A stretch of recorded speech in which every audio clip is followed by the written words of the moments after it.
Teman-teman pernah baca berita?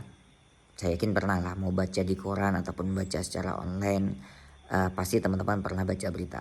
Dan berita itu pasti banyak pilihannya. Ada berita positif, ada berita negatif. Dan saya yakin kalau secara psikologi, secara lumrahnya kita akan lebih mencari tentang berita yang negatif. Makanya sekarang banyak berita-berita dia ada clickbait ataupun dia menarik judulnya tapi pas udah dibaca kok beda gitu kan. Itu pasti banyak.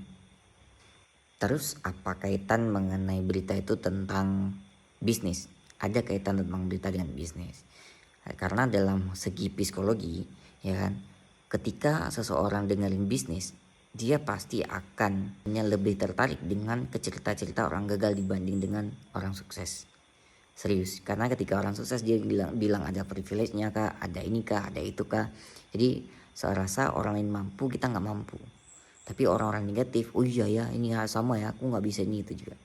Sebenarnya kalau misalnya teman-teman bandingin ya, kita anggaplah bisnis ini seperti pendidikan kuliah. Di kuliah itu ada orang yang di DO, ada orang yang keluar tanpa di DO, ada juga orang yang cum laude, ada orang yang lulus sampai 7 tahun bahkan lebih, ya kan. Nah sekarang pertanyaannya, dia kesalahannya itu adalah di mahasiswanya atau di kampusnya? Dan saya yakin teman-teman bisa menjawab ini mahasiswanya, ya kan. Terus di bisnis juga gitu. Di sebuah bisnis yang sudah jelas, udah bertahan lama juga bisnisnya, ya kan.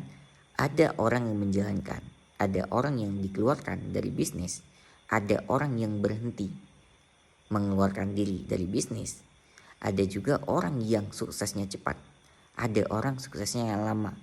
Terus permasalahannya di orangnya atau di bisnisnya. Nah ini teman-teman mau jawab gimana?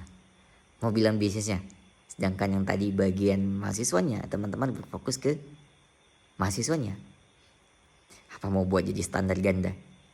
Nah jadi inilah yang harus dipikirkan lagi. Karena emang lumrahnya kalau misalnya seseorang cari informasi pasti nyari yang negatif dulu. Nah itu dia. Jadi coba teman-teman pikirkan lagi, teman-teman mau belajar dari orang yang ahlinya. Jangan kebiasaan untuk tanya pendapat ke orang-orang yang bukan ahlinya. Oke? Sip, semoga membantu.